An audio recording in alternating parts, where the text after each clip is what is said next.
Então vamos orar juntos aqui, em nome de Jesus. Senhor, nós colocamos mais uma vez as nossas vidas diante de Ti, Pai. Ó Deus, colocando a nossa dependência do Teu Espírito Santo e reconhecendo que sem Ele nada podemos fazer. Eu quero Te pedir, ó Deus, que nesse momento o Teu Espírito Santo continue se movendo sobre este lugar, sobretudo nos nossos corações e na nossa mente, Senhor.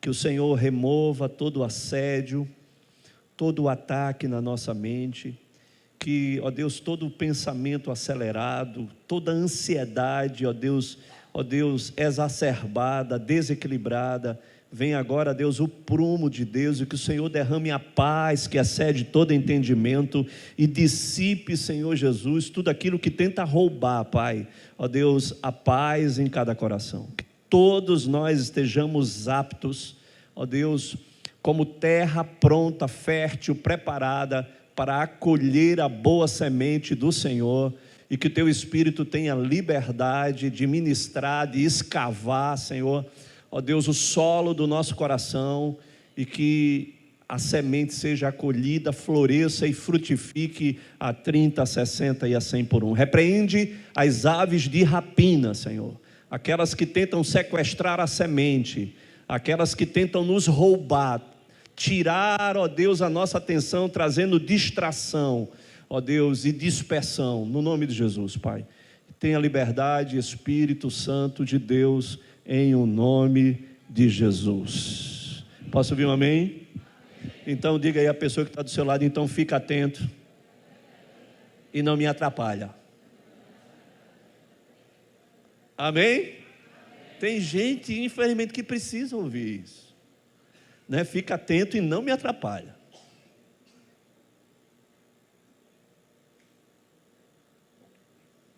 Glória a Deus. Vamos lá, queridos. Eu quero ler um texto, porque a gente é crente, né? E como a gente é crente, a gente tem que começar com a Bíblia, né? Começar com outra coisa não, porque senão a gente se perde. E eu vou ler esse texto como ponto de partida, depois a gente vai voltar para ele, tá bom? Lá em Juízes, capítulo 6, verso 15.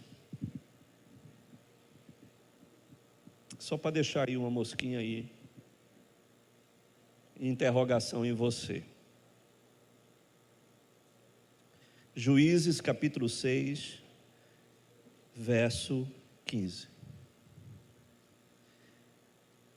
E ele lhe disse: ai, Senhor meu, com que livrarei Israel? Eis que a minha família é a mais pobre em Manassés, e eu, o menor na casa de meu pai. Amém? Amém, queridos.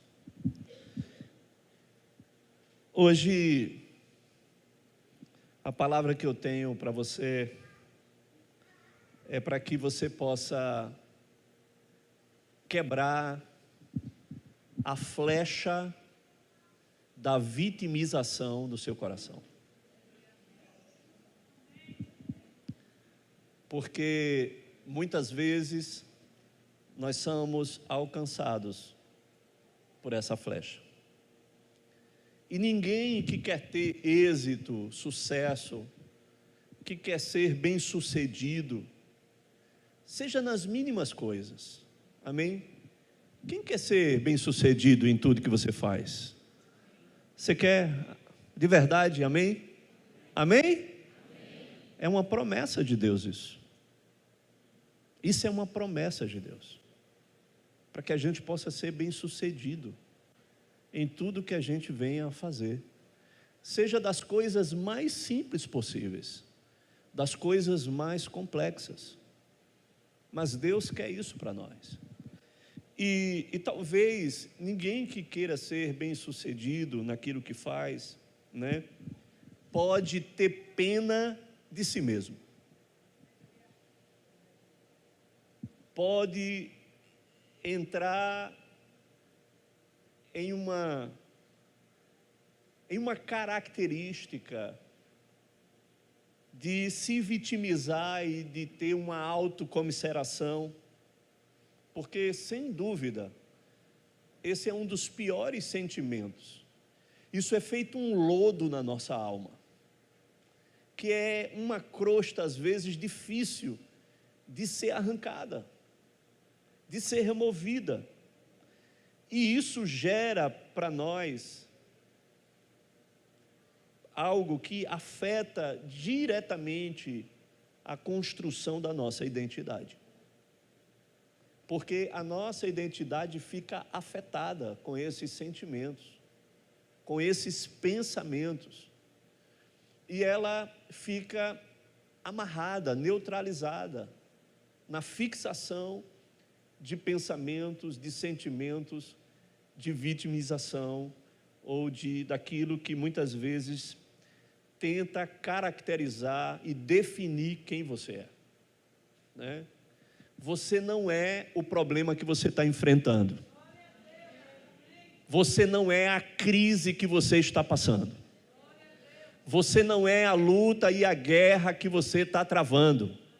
Você é maior do que isso. E nós não podemos estar nos estigmatizando, nos caracterizando como aquela pessoa que é conhecida pela crise que carrega. E nós temos falado isso, talvez de uma forma diferente, e hoje de uma forma mais contundente isso, porque hoje o Espírito Santo quer alcançar a tua alma nisso. Amém? Quem recebe isso? O Espírito Santo quer alcançar a tua alma nisso. E a gente viu que muitos homens, eles tiveram uma experiência completamente contraditória, e talvez eles tenham tido todas as justificativas e desculpas de não terem sido bem-sucedidos ou não terem rompido, né, essa herança que eles carregaram. E sem sombra de dúvidas, né, Davi é essa pessoa que sempre nós falamos, nós sempre tornamos para ele, né, porque ele talvez tenha tido muitos motivos, né, de ter sido rejeitado, né, pelo seu próprio pai, pelos seus irmãos, né? Talvez o próprio José também teria todas as justificativas de não ter sido bem-sucedido como aquele homem que ele simplesmente foi o resultado da permanência da geração de Israel, né? E diante de tudo o que aconteceu para ele, ele poderia se vitimizar. Mas meus irmãos me venderam, queriam me matar, me lançaram numa cisterna, né? Queriam realmente destruir comigo, eu fui vendido como escravo. Enfim, tantas coisas e tantas justificativas para simplesmente trazer à tona essa questão da vitimização. E não foi assim que aconteceu com esses homens, né? Davi também, mas ele aproveitou todas as circunstâncias e oportunidades para romper essa situação de crise, de luto, de dificuldade, de rejeição. Ele usou isso como uma alavanca e um trampolim para o propósito ser cumprido na vida dele. Amém? E eu quero dizer que essa noite você vai sair daqui convicto que tudo que você pode estar passando vai servir como uma alavanca, vai te catapultar para frente para você alcançar o propósito que Deus tem para você. Eu posso ouvir alguma coisa aí da sua parte e crer nisso?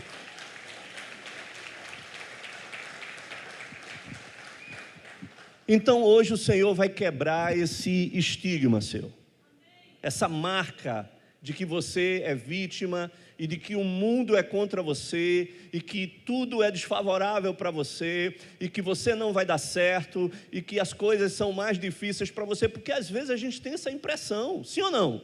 Quem tem a impressão que tudo para você é mais difícil? Ai meu Deus, não é assim que a gente... Poxa vida, tudo não tem nenhuma viagem de grátis, tudo tem que ser com guerra, com dificuldade, né?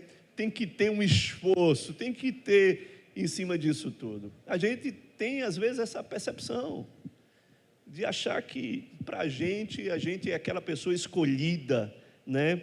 Mas eu quero dizer que, em muitas situações, Deus, Ele tem um plano tão bem definido, de forma singular para cada um de nós, amém? Ei, deixa eu falar uma coisa, Deus tem um plano personalizado para você, o Edson, é personalizado, amém? Deus tem um plano personalizado, e acredite nisso, Ele fez só para você. E quando Deus, Ele entende, né, que Ele precisa reconstruir estruturas que precisam ser derrubadas e fundamentadas novamente, o Senhor, Ele chega ao extremo de dizer, olha, é o seguinte, eu vou mudar até o seu nome. Você já parou para pensar nisso? Deus, Ele é tão didático nisso, que Ele disse, olha, eu preciso remover a imagem que você tem de você mesmo.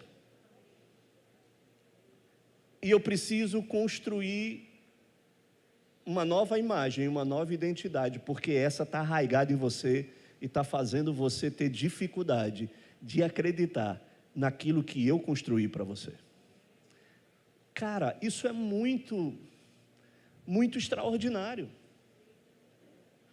É incrível como Deus, Ele chega a esse nível de investimento e de detalhe, de dizer, eu vou virar a chave aqui, eu vou mudar o curso agora. Né? E quando você passa a estudar um pouco da cultura judaica, e você começa a entender o poder que existe no nome, porque a importância que o povo judeu tem no nome, o nome, ele representa a identidade de uma pessoa. O nome, ela é a alma de uma pessoa. O nome judaico, ele representa o seu chamado espiritual. Para o judeu, ele entende dessa forma. É como um título que reflete os seus traços particulares, de caráter e de até dos dons concedidos por Deus. O nome da pessoa para o judeu, ele representa a força vital que aquela pessoa tem. E é denominado por uma palavra chamada Neshama. E a língua judaica, ela é incrível, irmãos. Ela é incrível porque as duas letras que são intermediárias, elas formam a palavra chamada Shem, que significa nome. Então, as letras do nome de uma pessoa, elas são como se fosse o cano que através do qual a vida passa e é levada ao corpo da pessoa. E vocês sabem que cada letra do alfabeto judaico, ela representa um número.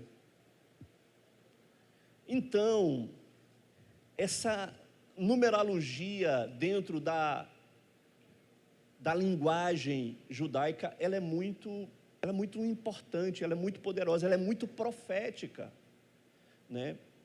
Vocês sabem que tem um livro, que é incrível esse livro, ele é chamado de o livro O Código da Bíblia,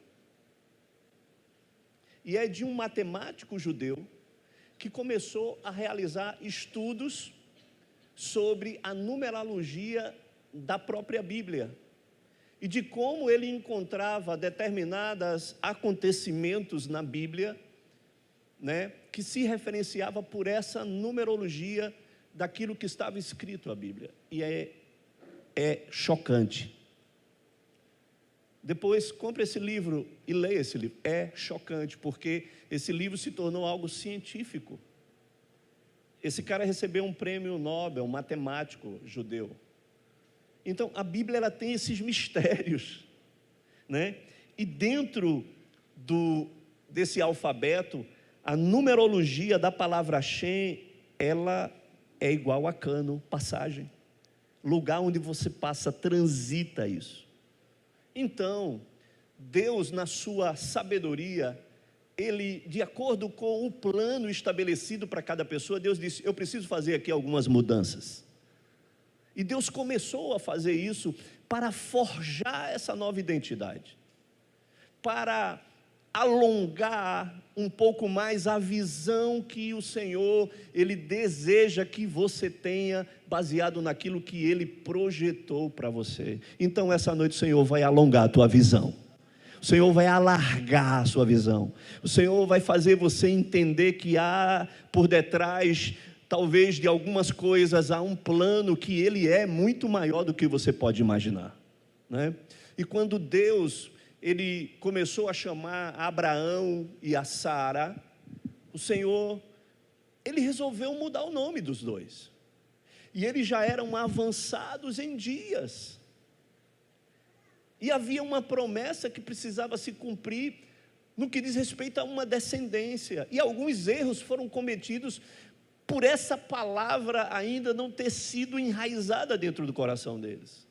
E vocês sabem que Saraí se transformou em, e Abrão se transformou em Abraão, né? E por que Deus fez isso? Por quê? E quando você mergulha nisso, né? Saraí, ela significa a minha pequena princesa. E até aí não tem nada de mal nisso, sim ou não? Não tem nada de mal nisso. É até um nome bonitinho, mimoso, sim ou não, irmãos?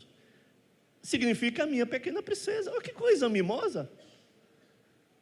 Mas Deus não está interessado em algo mimoso, irmãos. Deus está interessado em propósito. E Deus chega para Sara e disse, olha, não dá, não é Saraí que eu tenho planejado para você.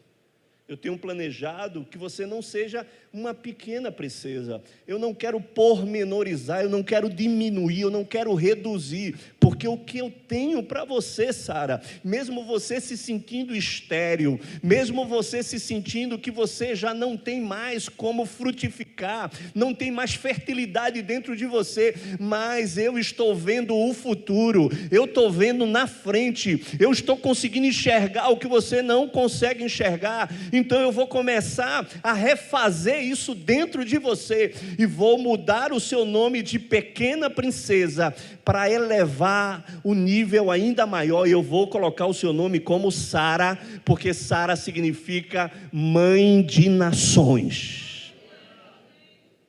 Digo, Sara, sai desse âmbito, e começa a entender que o que eu tenho para você, é que você vai ser mãe sobre nações. Você não vai ser pequena aqui. Eu vou alargar o alcance do propósito que eu tenho na sua vida. E você vai ser uma rainha de nações. Você quer ser uma princesa, mas eu tenho para você que você vai ser rainha, porque eu vou colocar governo nas suas mãos. Amém, irmãos? E da mesma forma o Senhor também fez isso com Avram. O Senhor fez isso também com Abraão, porque Abraão significava um pai honrado, um pai exaltado, mas ele disse, não, Abraão, eu quero colocar, na verdade, algo diferente. E olha, deixa eu falar uma coisa para vocês, o Senhor acrescentou uma letra apenas no nome de Sara, de Saraí para Sara, e acrescentou também uma letra no nome de Abraão. E essa letra é a mesma letra que tem no tetragrama do nome de Deus. O nome de Deus, ele tem 4 letras. E tem uma letra que se chama Rei. Aí o Senhor pega essa letra do nome de Deus e coloca essa mesma letra no nome de Sara, e coloca essa mesma letra no nome de Abraão. O Senhor está dizendo para Sara e Abraão, eu estou colocando algo meu dentro de você. Eu estou legitimando algo aqui, do meu nome, no nome de vocês. Você está entendendo? Você está aqui comigo? Você está aqui comigo? Amém? Amém ou não amém? Então se expresse no nome de Jesus. Porque A letra hebraica, ela tem poder. Cada letra hebraica, ela revela um poder. E o Senhor transforma Abraão não apenas um pai honrado, mas um pai de multidão de nações. Amém? O Senhor muda esse contexto. O Senhor coloca um novo propósito. O Senhor expande o propósito. O Senhor dilata o nível, da conquista que eles não conseguiam enxergar. E o Senhor define uma nova identidade. Amém, irmãos? E isso aconteceu na vida de muitas outras pessoas. Porque lá na frente, na terceira geração, o Senhor faz uma nova mudança. Uma nova experiência também que tem a ver também com o propósito. E na vida de Jacó, o Senhor também disse, esse é a geração da promessa. Amém? Abraão é a geração do fundamento. Abraão é a geração da aliança. Amém, irmãos? O fundamento da lei, do alicerce. Isaac é a geração do meio, é a geração do sacrifício, que se fez sacrifício para que a geração de Jacó pudesse herdar a promessa. Jacó era a geração da promessa. E o nome Jacó no hebraico é Yaakov, Tem um significado também, porque significa aquele que segura o calcanhar, aquele que suplanta. E olha, querido, por que motivo alguém segura no calcanhar de uma pessoa?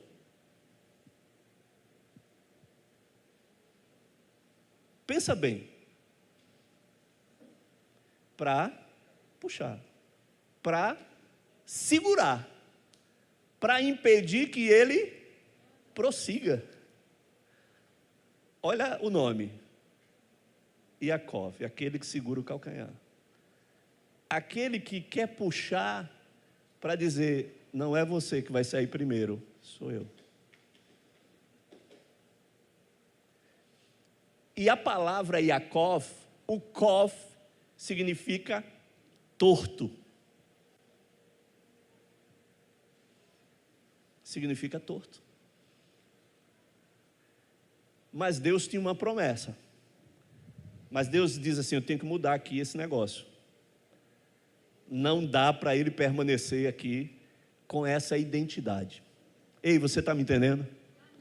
Eu tenho que mudar aqui essa identidade. Eu não tenho como levantar aquele que tem a promessa, onde a promessa vai se cumprir para uma nação. Eu não tenho como permanecer ele com esse significado, que é aquele que tenta segurar o calcanhar, aquele que quer suplantar, aquele que quer segurar, aquele que é torto. Não, eu tenho que mudar isso. E Deus mudou. Vocês sabem da história lá do Peniel e tal, Quem sabe da história de Peniel? Enfim, você sabe da história, E Deus mudou o nome dele naquele embate, naquela luta, E passou o nome dele de Al-Shael. É a origem do nome, Al-Shael, que se define como Israel. E Al-Shah significa reto, significa honesto, significa honroso, cumpridor da lei, justo, temente a Deus. Tem todos esses desdobramentos. Isso derivou o nome Ishael, que se transformou em Israel, aquele que luta com Deus, o príncipe de Deus. E tem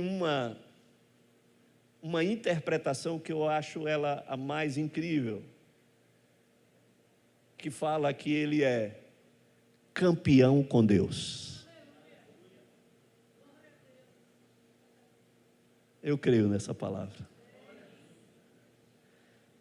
Al-Shael, aquele que é campeão com Deus, aquele que persevera com Deus. Então, quando Deus, Ele olha para você, ele não vê quem você é hoje.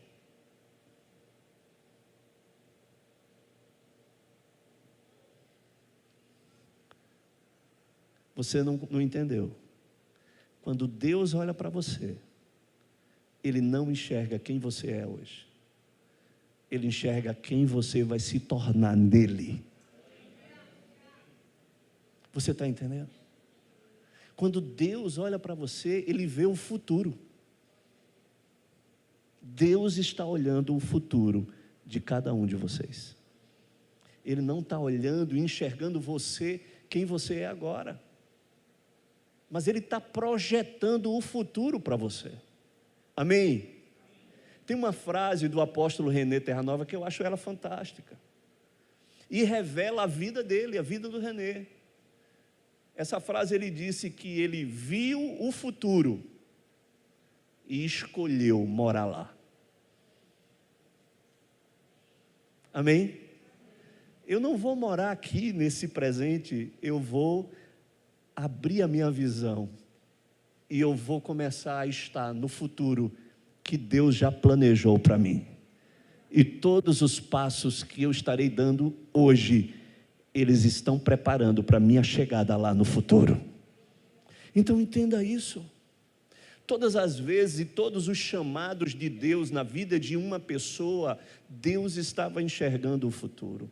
Então, vira aí para a pessoa que está do seu lado e diz para ela: Deus está enxergando o seu futuro.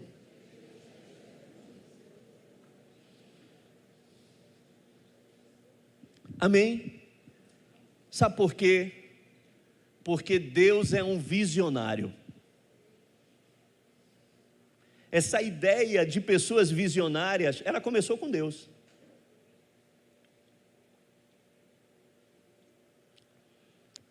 Deus é um visionário. Deus olhou para você e viu, Tiaguinho, viu, lá na frente. E graças a Deus que Ele não nos mostra tudo, Ele nos mostra por parte, porque senão a gente ia se desesperar. Mas Deus olha para frente, e o visionário é aquele cujas ideias, elas são extravagantes. Ei, Deus é extravagante com você. Amém, irmãos? Só 3 pessoas acreditaram nisso. Deus é extravagante com você. Você não valia nada, você estava morto, você não tinha futuro, você não tinha, na verdade, nenhum tipo de perspectiva. E olha, o Senhor abriu janelas novas para você. Deus foi extravagante, Deus tem sido extravagante comigo. Eu servia para nada, irmãos. Deus tem muita misericórdia de mim. Então, o visionário é aquele que tem ideias extravagantes. Gente, quando a gente vai pensar no plano de salvação que Deus planejou, imagina que mente brilhante. Imagina como é que Deus iria. Ele fez um plano que Ele ia vencer na sua morte. Enquanto todo mundo pensou que tudo iria se acabar ali estava começando, ali estava tendo uma virada do antes e do depois. Deus estava virando uma nova chave. Que plano extravagante foi esse? Ele resolveu morrer. Você está entendendo? Então Deus é um visionário também. Foi Ele que inventou isso, de olhar para frente, de contemplar lá o futuro. Porque o visionário é aquele que tem ideias extravagantes, que tem ideias idealistas, grandiosas, e ele acredita que todo o projeto difícil ele pode ser realizado. Amém ou não amém? O visionário é esse. Ele acredita que todo projeto difícil pode acontecer, e ele não desiste. Diga, ele não desiste. Você não vai desistir.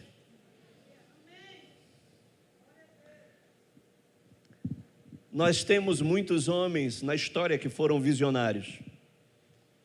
E dentre eles tem um homem visionário chamado Steve Jobs, que ele fala uma coisa muito interessante. Ele diz que dentro da realização e da concepção de produtos, né, que ele idealizou, criou, olhando para frente, ele diz que não se trata de fabricar os produtos que as pessoas querem, mas se trata de produzir os produtos que as pessoas não sabem que vão querer. Mas ele já pensou, ele já enxergou, ele já se antecipou. Então ele está fazendo algo que você não sabe, mas lá na frente você vai ver, poxa, isso é bom, eu vou querer isso também. Esse é o visionário. E dentro do campo espiritual, ser um visionário é acreditar e ver o futuro. Esse é o visionário espiritual, amém? O visionário espiritual é aquele que olha para o marido, está ali, ele preso muitas vezes à cachaça, preso a tantas coisas, né? Está ali, não quer nada com Deus, aquele coração duro, mas você é visionário. E você está olhando esse homem quebrantado, você está olhando um adorador ao Senhor, você está olhando um servo de Deus, você está vendo um homem cheio do Espírito Santo, você está vendo aquele que vai se entregar de uma forma radical ao Senhor, e você está enxergando aquilo que os teus olhos não estão contemplando. Amém ou não amém? Quem recebe essa palavra no nome de Jesus?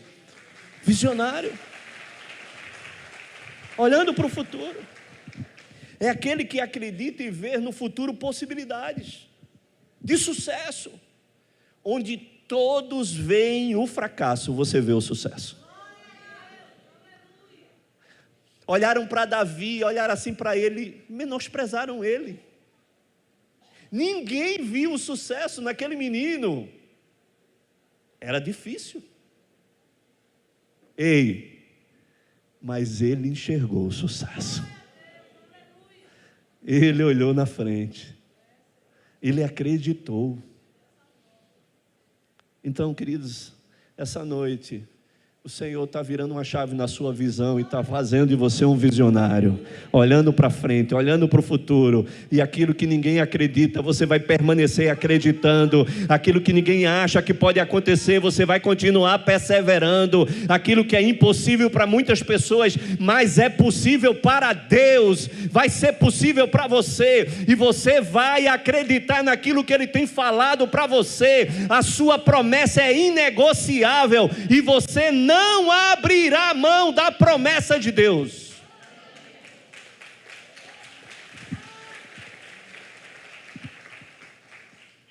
Um visionário. Deus olhou para Gideão e Deus viu para Gideão o que Gideão não conseguia ver nele. E o texto que eu li no início é sobre a vitimização de Gideão. Foi o texto do início. Ah, Senhor. É aquela história, né, que a gente está dizendo, Herbert, vai dar certo. Aí você, né, o pernambucano tem o ticket, né?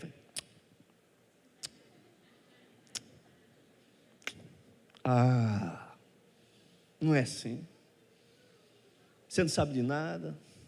Você não sabe da minha luta, você não sabe da minha guerra, da minha dificuldade e tal.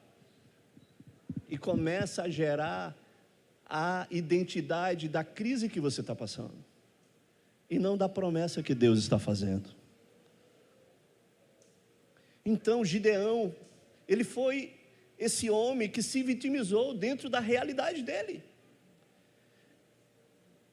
E o seu nome significava guerreiro, um lenhador, um valente, mas ele não conseguia se enxergar daquela maneira. E é engraçado, é que Deus, ele começa a enxergar alguma coisa de diferente nas pessoas.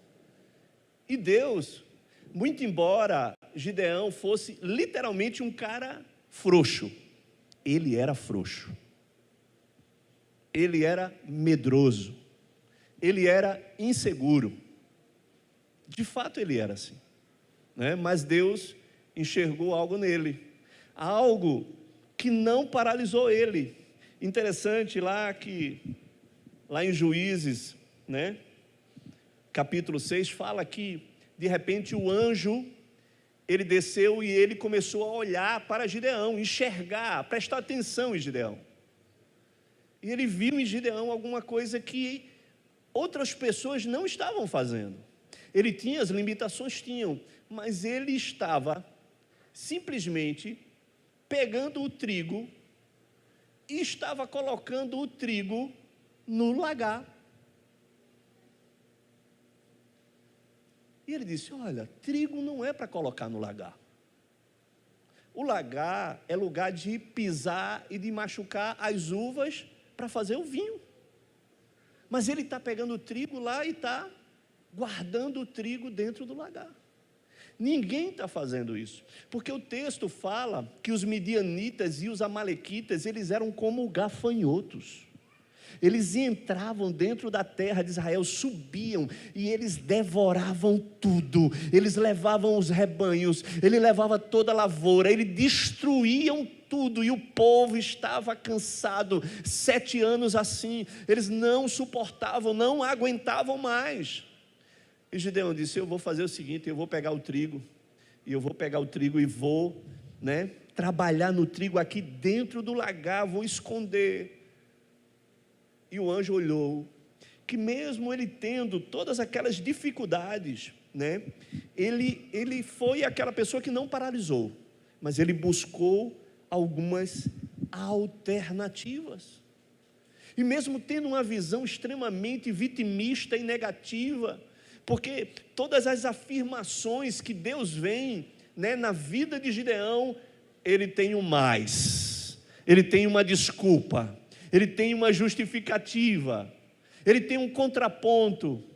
E Deus, mesmo assim, o Senhor, ele não desistiu de todas as negativas de Gideão. Vamos lá em Juízes capítulo 6, verso 12, por favor. Vamos rapidinho, só para que a gente veja isso.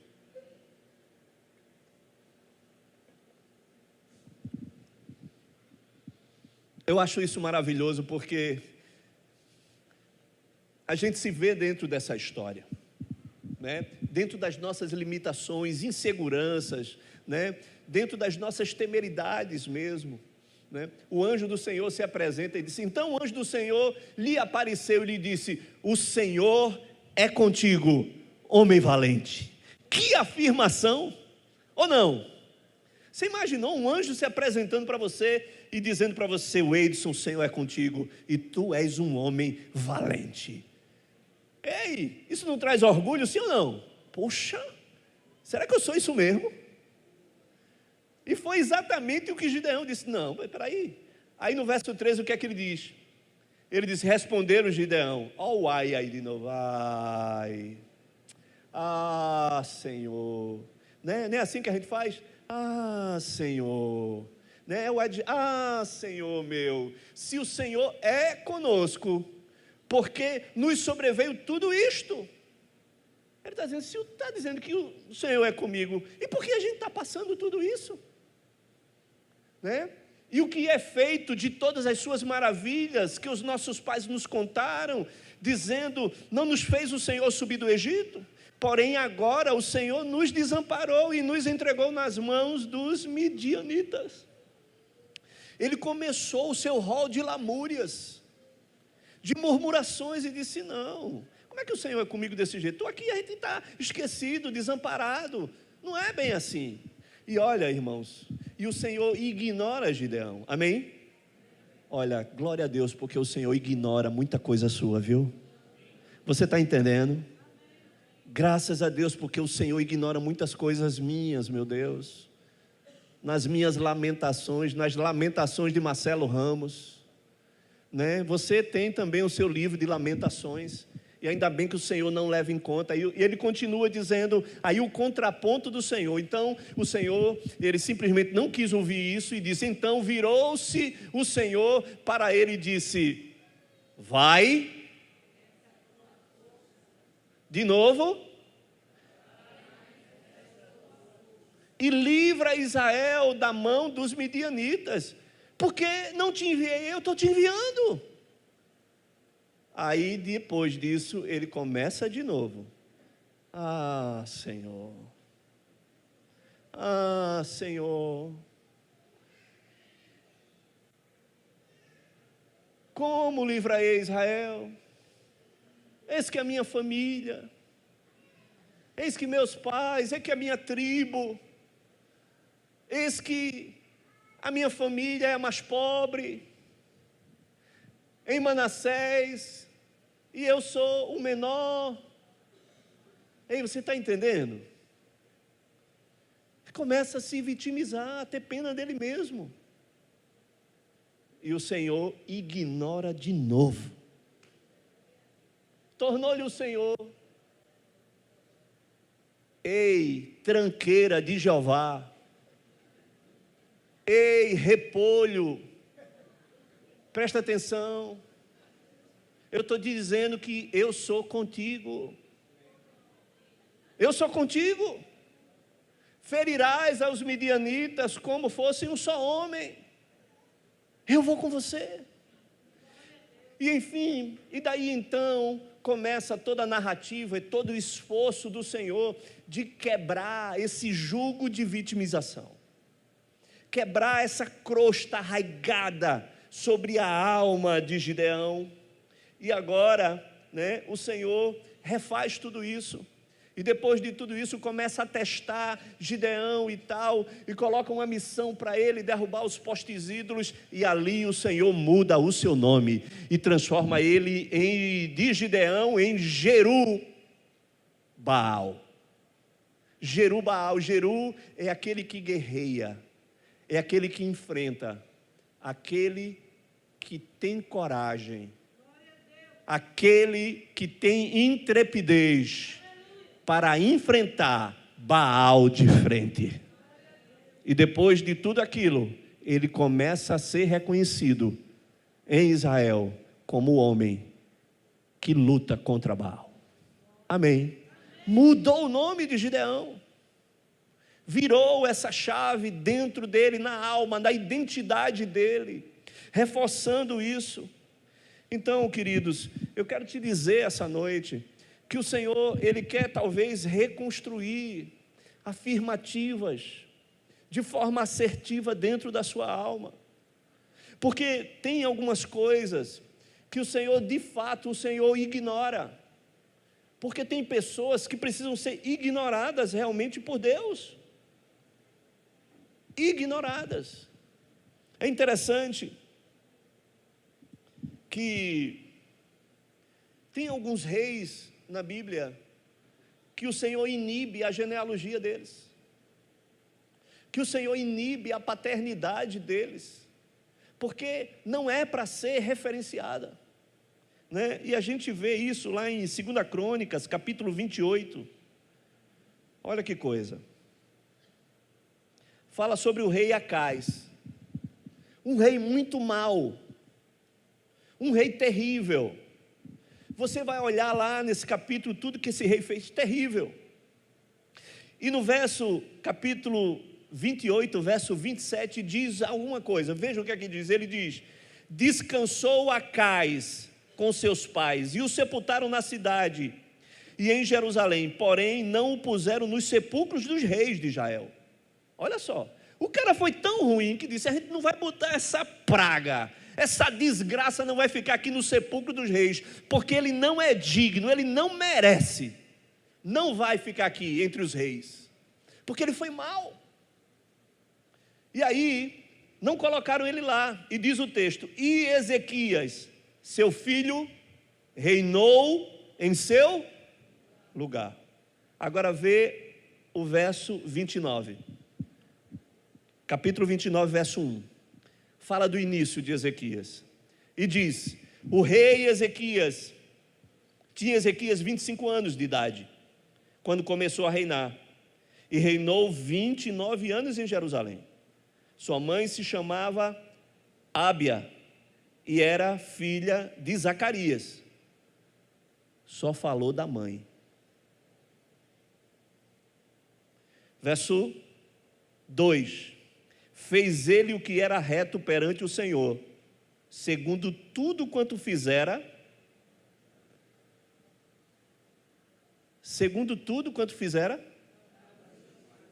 mas Davi não foi pai dele. O pai dele foi Acais. Porque Acais precisava ser riscado. A memória dele deveria que ser esquecida. Ele nem consta. Você está entendendo? Tem gente que Deus muda, e tem gente que Deus simplesmente quer riscar e apagar do livro, de tão mal que foi. Então, a gente precisa entender que tem algumas pessoas, personagens na Bíblia, que elas foram simplesmente ignoradas. Tem algumas coisas que falam, por exemplo, a mulher de Ló.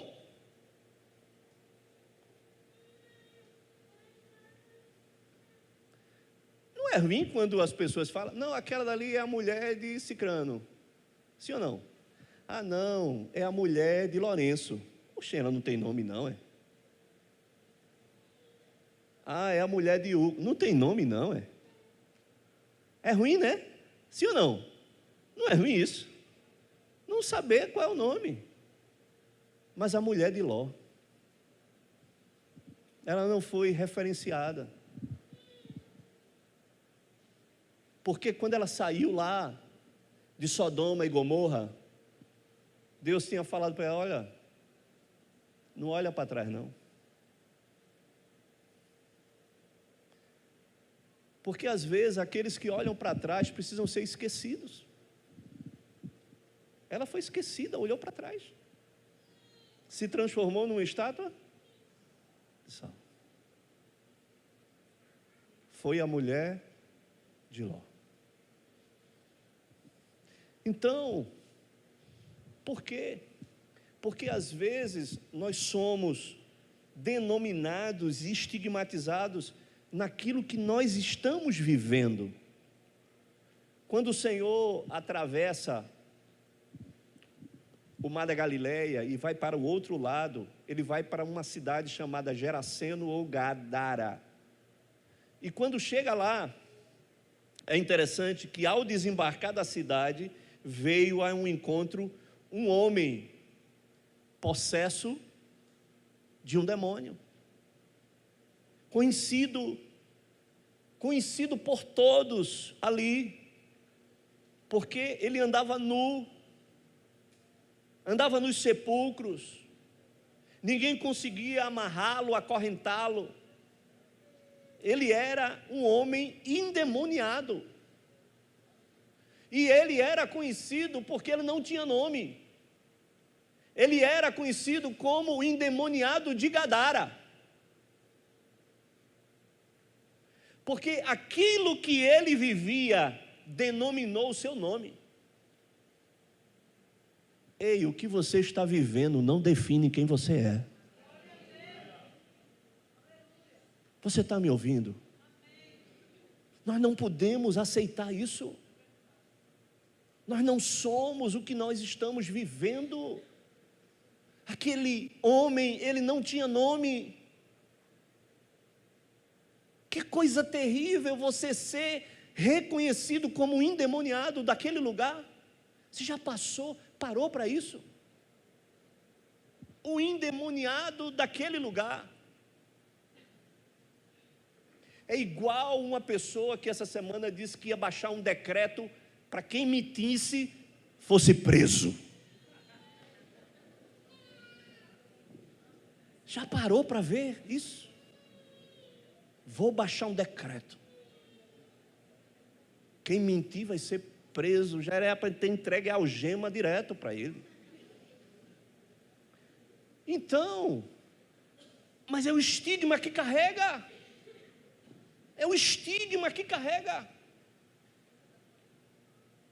Ele era, infelizmente, conhecido dessa maneira. O endemoniado de Gadara vivia nos sepulcros, até que Jesus entra na vida dele. Até que Jesus entra na vida dele e muda a sua história. E depois de ter mudado a sua história, ele queria acompanhar Jesus, e Jesus disse: não, volta para a tua casa, mostra lá, vai pelas 10 cidades lá de Decápolis, e mostra o que foi que Deus fez na sua vida. Amém, meu irmão? Então, esse estigma vai romper, porque você não é aquilo que você está vivendo. E muitos homens foram assim. O homem paralítico do tanque de Betesda diz que aquele homem estava ali há 38 anos. 38 anos. E quando Jesus chega, ele começa a dizer: porque não tem ninguém que me carregue lá e que me jogue todas as vezes que eu chego. E Jesus está dizendo: mas não é ali. E você está dizendo tudo isso, mas você poderia ter feito alguma coisa. Porque nós não podemos nos prender às nossas justificativas e às nossas desculpas, irmãos, porque elas irão aparecer, elas irão tentar nos convencer a tudo isso, né? Mas não é desse jeito. Nós não podemos esperar muitas vezes um milagre acontecer. Mas aquele homem tinha que ir se jogar naquele tanque, mesmo que ali não tivesse anjo nenhum, mas ele devia ter algum tipo de esforço para não ficar parte da sua vida e da sua história. 38 anos. O homem da Porta Formosa, todos os dias ele era colocado ali para pedir esmola, para esmolar. E a crise, ela passa a definir o seu nome. Quem era aquele homem? Era o coxo da Porta Formosa. Você está me entendendo? Como era o nome de fulano de tal? Era o coxo da Porta Formosa. Qual é o nome de fulano de tal? É a mãe de fulano de tal, que é drogado. É o pai de fulano. Não, você não é essa definição. Você não é essa pessoa. Não é isso que o Senhor escolheu para você. E essa chave vai ser virada. E você precisa acreditar, crer e se mover. Se mover. Muitas vezes, querido, aquele que se vitimiza, que usa o papel de vítima, a vítima ela não tem nome, o seu nome passa a ser aquilo que ela se vitimiza. Porque uma vítima sempre tem um culpado, sim ou não? Sim ou não? Uma vítima sempre tem um culpado, queridos. Nunca existe a autorresponsabilidade, ela sempre culpa alguém ou alguma coisa. Você já imaginou se José, ele fosse achar um culpado e paralisar a sua vida?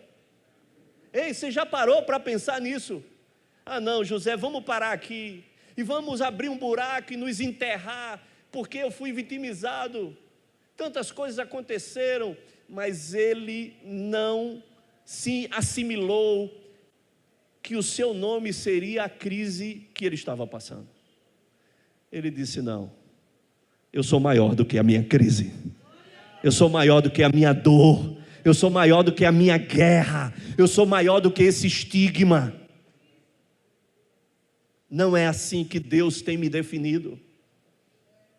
Então vamos deixar, queridos, de arrumar culpados, de transferir as nossas culpas e vamos assumir a nossa autorresponsabilidade, porque toda vítima é codependente do outro, e às vezes a vítima é codependente para tirar algo de alguém, ela é codependente para sugar algo de alguém, ela é dependente para vampirar algo de alguém, porque ela só está preocupada com uma coisa, ela quer sobreviver, ela não quer resolver o problema, mas é mero instinto de sobrevivência para aquele momento, para aquela situação, para aquela necessidade, mas ela não vive em uma função de um propósito, amém? Porque ela não consegue enxergar o futuro, ela está presa ao seu presente, à sua crise, à sua dor, à sua guerra. E hoje eu quero desconectar você da sua crise, da sua dor, da sua guerra, e você vai olhar para a promessa, você vai olhar para o futuro, você vai olhar para o propósito, a sua visão vai ser alargada.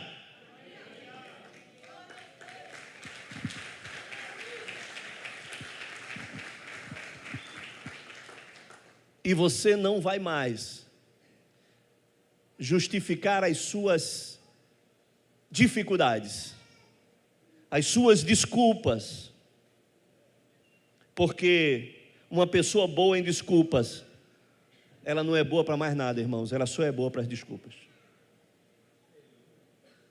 E deixa eu lhe dizer uma coisa, uma pessoa que é boa de argumento, ela é muito ruim de arrependimento. Se você vê aquela pessoa que sempre tem um argumento, que sempre tem uma desculpa, que sempre tem uma justificativa, ela nunca consegue olhar para ela mesma, ela só olha para um culpado, ela só olha para alguém que fez aquilo, para alguma conspiração do mundo, o mundo conspirou contra ela, mas ela não consegue enxergar que aquilo ali é uma oportunidade, que aquilo ali é uma alavanca, é um trampolim, é uma ponte para aquilo que Deus quer fazer e quer realizar através de um propósito. Então, queridos, tudo que você está passando é por um propósito. Agora, por outro lado, temos alguns casos diferentes desse, e eu só quero citar um caso, que para mim é o mais tremendo. É o mais tremendo, Lucas capítulo 8, verso 43. Vem comigo, eu estou terminando.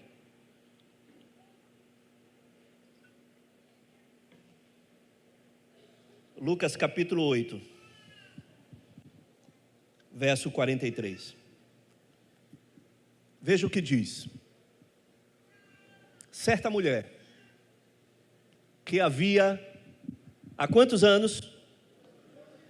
12 anos, vinha sofrendo de uma hemorragia, e a quem ninguém tinha podido curar, e que gastara com os médicos todos os seus bens haveres, todo o seu patrimônio.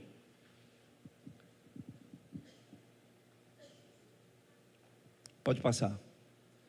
Veio por trás dele, e lhe tocou na orla da veste, e logo se lhe estancou a hemorragia. Mas Jesus disse: quem me tocou? Como todos negassem, Pedro com seus companheiros disse: mestre, as multidões te apertam e te oprimem, e dizes: quem me tocou?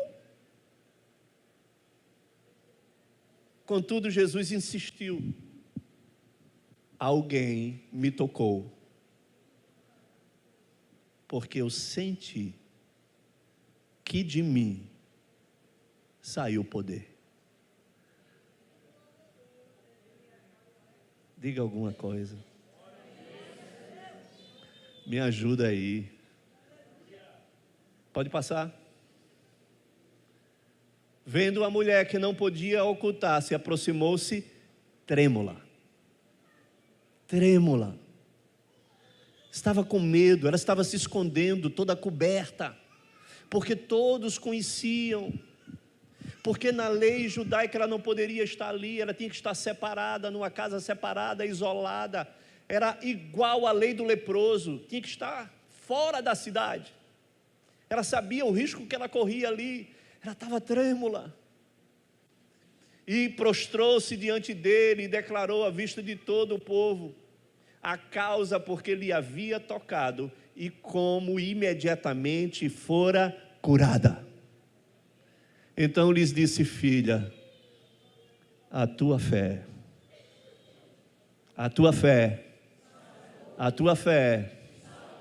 amém.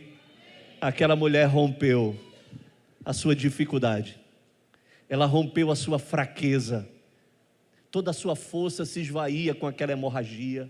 Era uma mulher fraca. Ela rompeu a sua fraqueza, ela rompeu a sua dificuldade, ela rompeu a sua discriminação, ela rompeu o seu isolamento, ela rompeu a sua falta de credulidade, porque ela já tinha gastado tudo, ela já tinha simplesmente consumido todo o seu patrimônio, tudo que ela tinha, não tinha mais nada, mas ela colocou no seu coração algo: o Nazareno está passando por aqui, e Yeshua HaMashiach está passando por aqui, e eu não preciso de nada, eu preciso apenas tocar na orla das suas vestes, mas nada eu preciso. Se eu conseguir pelo menos tocar na orla da veste dele, eu serei curada.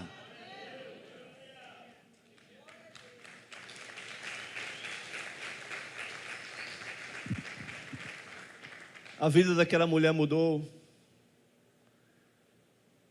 E ela não era mais conhecida como a mulher do fluxo de sangue, mas ela era conhecida como a mulher que roubou a cura de Jesus. Ela tirou de Jesus. Ela não pediu. Ela não pediu uma oração. Ela não pediu uma imposição de mãos. Mas ela arrancou. Ela arrancou dele.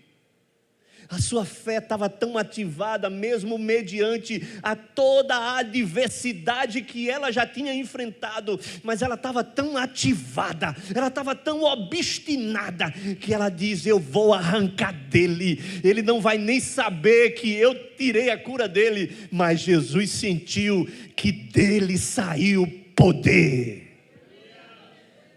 Ei, eu quero te dizer essa noite, o Nazareno está aqui essa noite aqui. E se você tiver a ousadia, a intrepidez, você pode arrancar dele o seu milagre, você pode arrancar dele o seu impossível, você pode mudar o curso dessa história, você pode mudar a realidade da tua casa, você pode mudar a realidade do teu filho, do teu marido, essa realidade profissional. Eu quero te dizer que tudo pode mudar.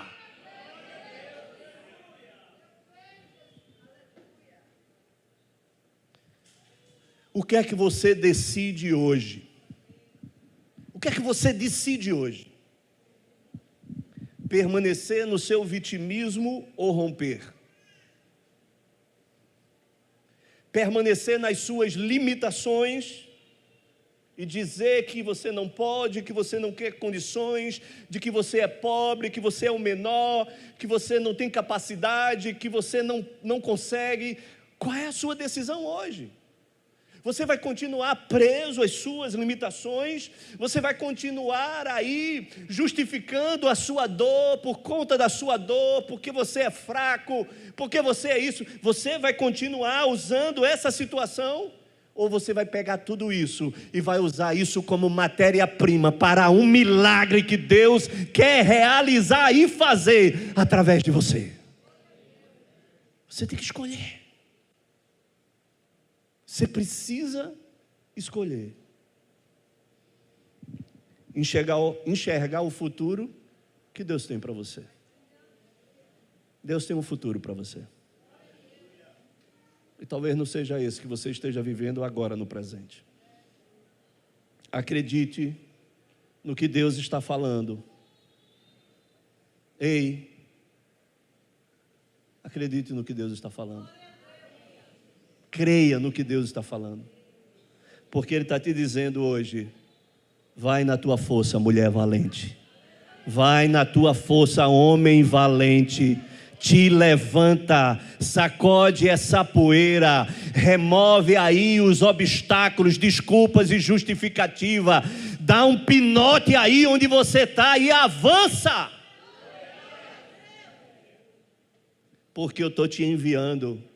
E tem mais, eu vou estar com você durante todos os dias da sua vida, da sua história. Eu não vou te largar. Eu não vou te abençoar. E se você crer, você vai vencer. Fica de pé no nome de Jesus.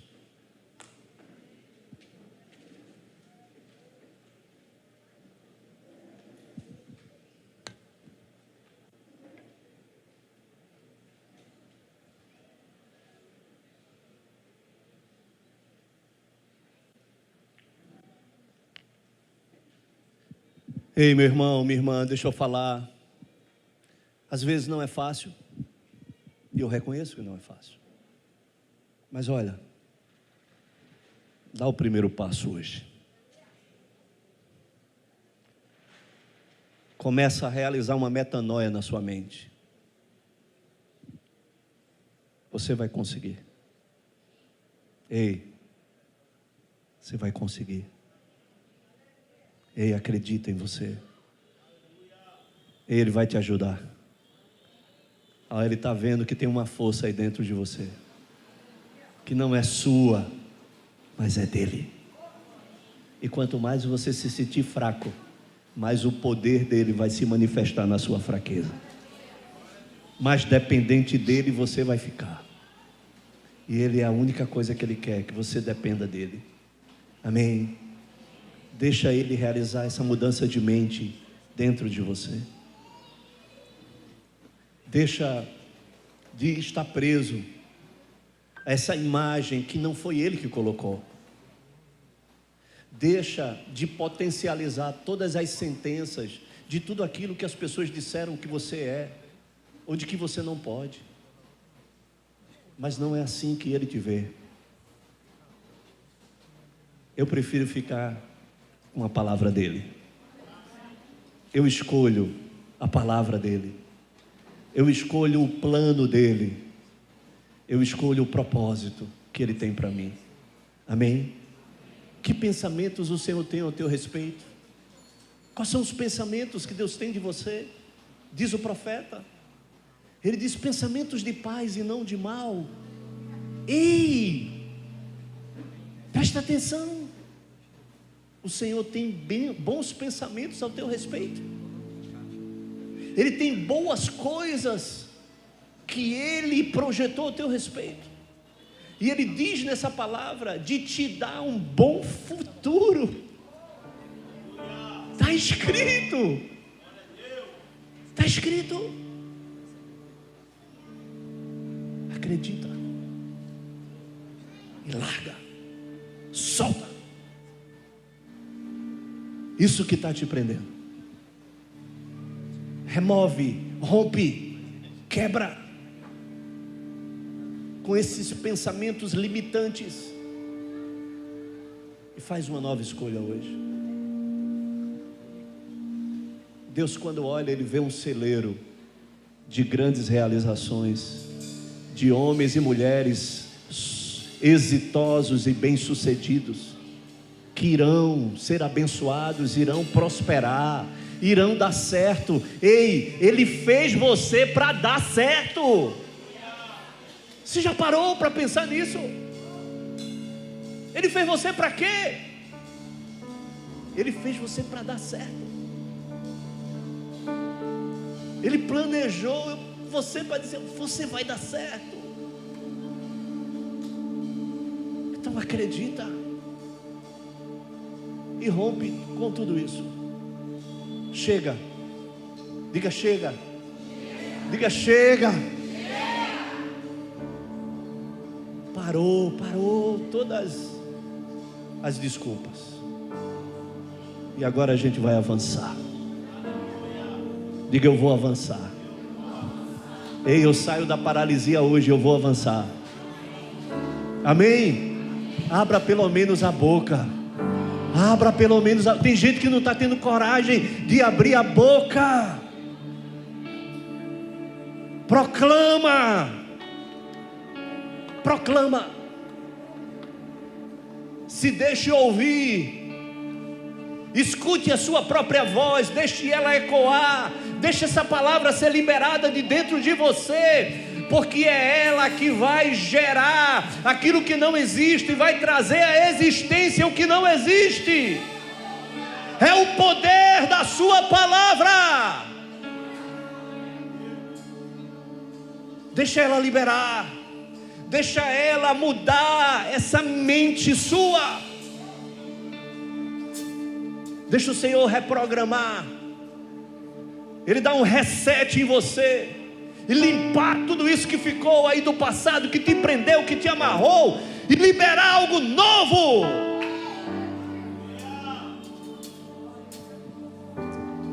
Ah, Senhor. Ah, irmão, o Espírito de Deus está aqui nesse lugar, viu? E olha, se você crer, se você acreditar, Ele vai quebrar esse jugo que te amarra, que te prende, que te paralisa. Ele pode quebrar esse jugo. Mas hoje começa a mudar isso. Tira o mais. Tira as preposições da tua linguagem. Tira o mais. Tira o porém. Tira tudo isso e coloca: eu vou. Eu vou. Eu acredito. Eu vou avançar. Eu vou prosseguir. Ninguém vai me parar. Vai mudando. Espírito Santo de Deus, eu sei que Tu estás aqui. Eu sei que Tu estás aqui. E eu sei que só Tu podes fazer. Eu não consigo fazer. Eu não tenho competência, mas Tu tens e Tu podes. E eu quero Te rogar, Espírito Santo, vem aqui e quebra essa noite toda estrutura arraigada de vitimização, Senhor. Derruba e remove essas ruínas da vitimização. Quebra, Senhor. Quebra esses escombros, remove esses escombros das desculpas, das justificativas que impedem, ó Deus, a construção de algo novo, Senhor. Limpa esse terreno, porque quando o Senhor estava para levantar novamente os muros, quando o Senhor estava para levantar o tabernáculo, precisou remover os escombros, precisou limpar e remover aquilo que impedia o novo de Deus, a nova construção do Senhor. E essa noite eu te peço, Espírito Santo de Deus, remove os escombros e as ruínas que prendem, ó Deus, a alma, a mente dos teus filhos, das tuas filhas, em o nome de Jesus. Limpa isso da alma. Tire as limitações, as impossibilidades, as palavras, as sentenças, no nome de Jesus, Senhor. Quebra hoje. Quebra hoje. E que hoje haja decisões de mudança, de avanço, porque toda paralisia essa noite é quebrada, todo jugo é quebrado, em o nome de Jesus. Tudo aquilo que amarra, tudo aquilo que amarra, seja quebrado, seja quebrado, seja rompido hoje. Ah, Espírito Santo, Ah, Espírito Santo, começa algo dentro. Começa algo dentro, de dentro, de dentro, de dentro. Ora labalabana, seria catalabahaya lamaná, choriana lamaná, sererecaterebalabahaya, ora lamaná, siara catalabalaya, xeralabaha, ore queterebereia, chororocotorabahá. Vem Espírito de Deus, vem Espírito Santo, vem Espírito, vem Espírito. Começa a mudar a identidade, Senhor. Começa a mudar as identidades. Começa a refazer agora as imagens de si mesmo. Porque você é como você se vê. É isso que a palavra diz. Você será aquilo como você se vê. Mas essa noite nós queremos olhar para a frente. Nós queremos olhar para o futuro. Essa noite os nossos olhos são abertos. Essa noite o Senhor levanta aqui novos visionários. Essa noite o Senhor vai deixar você visitar o seu futuro. Ah, Espírito de Deus, leva-os a visitar o futuro. Leva-os a enxergar, abre essa janela. Oh, cheira lá manaia sororocotolobahás. Vem Espírito Santo. Vem Espírito Santo, vem Espírito Santo. Começa a colocar a tua vida. Começa a abrir a sua boca. E começa a declarar. Começa a declarar que hoje todas as tuas impossibilidades, elas estão caindo por terra hoje. Elas estão rompendo hoje. Hoje, o Senhor está mudando o teu nome. Hoje o Senhor está alargando. Hoje o Senhor está aumentando e está tirando toda essa visão reduzida, toda essa visão tacanha. Ah, Espírito de Deus, vem aqui, Espírito Santo. Vem aqui, Espírito Santo, Espírito Santo, Espírito Santo.